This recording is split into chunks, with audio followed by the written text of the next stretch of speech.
Auto-couture merupakan salah satu dari sekian banyak istilah penyebutan busana. Penyebutan yang digunakan untuk busana eksklusif dibuat dengan ciri karakteristik personal sesuai dengan kebutuhannya, sehingga membutuhkan estimasi waktu yang cukup lama.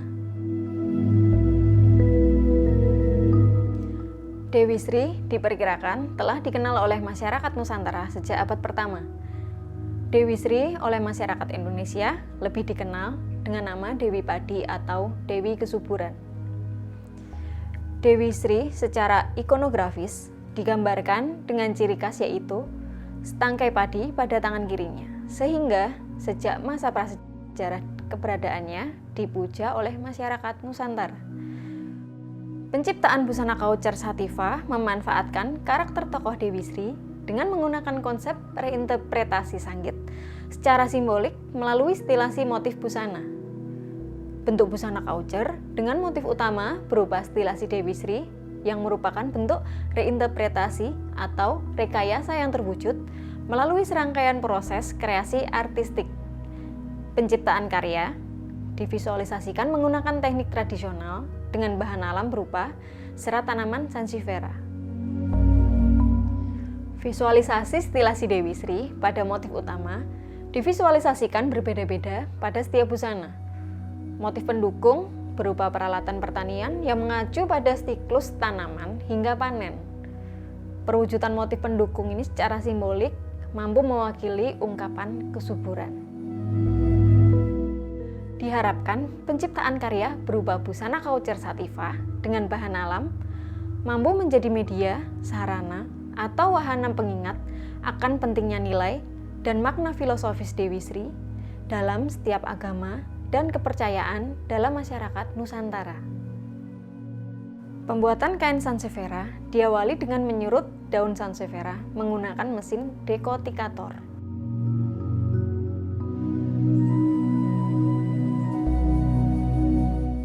Setelah serat bersih, dilanjutkan dengan proses penyambungan benang serat yang dilakukan manual dengan teknik simpul.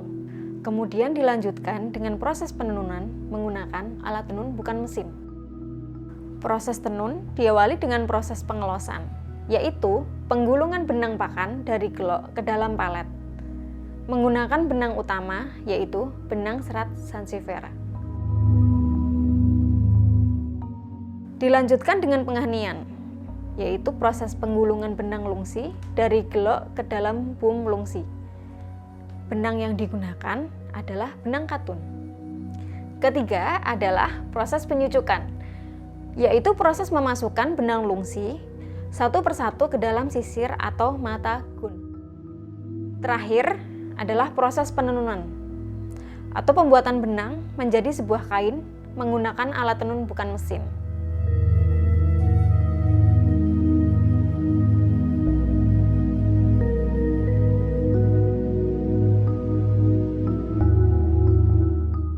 Pembuatan bahan motif menggunakan jerami dengan cara dililit menggunakan benang hingga berbentuk seperti tali tambang.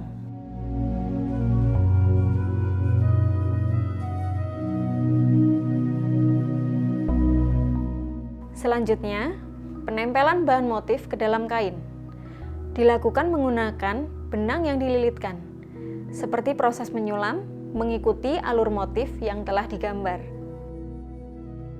Terakhir adalah proses draping, yaitu proses pembentukan busana dengan teknik manual, tanpa memotong kain, ditempel menggunakan teknik jahit tangan.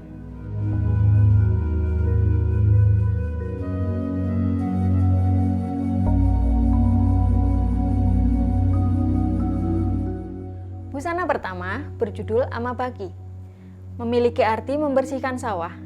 Digambarkan dengan motif gundukan tanah dan pacul yang berfungsi sebagai alat untuk mengolah tanah. Bagian atas busana menggunakan kain katun dibentuk menjadi layer depan dan belakang dengan motif utama Dewi Sri. Sedangkan bagian rok dibuat dari kain sansevieria utuh yang dililitkan ke samping dengan motif pendukung berupa gundukan tanah dan pacul. Busana kedua berjudul Amaluku, memiliki arti membajak sawah. Digambarkan dengan motif kerbau yang biasanya digunakan para petani tradisional untuk membajak sawah. Bagian atas berupa busana kain katun utuh yang dililitkan mengelilingi dada membentuk kemben, tanpa motif. Kemudian bagian rok juga sama, yaitu kain katun utuh yang dililitkan di bagian depan, diberi motif berupa kepala kerbau. Untuk tambahan variasi, berupa layer berbahan kain sansevieria yang tergantung di bahu sebelah kanan, memanjang sampai atas lutut, berisi motif utama Dewi Sri dan motif pendukung berupa roda bajak.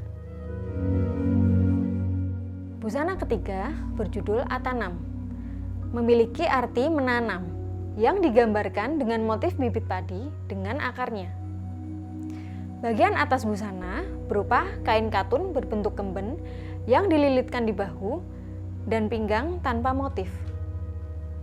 Roknya menggunakan kain sansevieria berisi 3 layer yang bertumpuk dengan panjang asimetris dari depan ke belakang. Diisi motif utama Dewi Sri dan motif pendukung berupa bibit padi.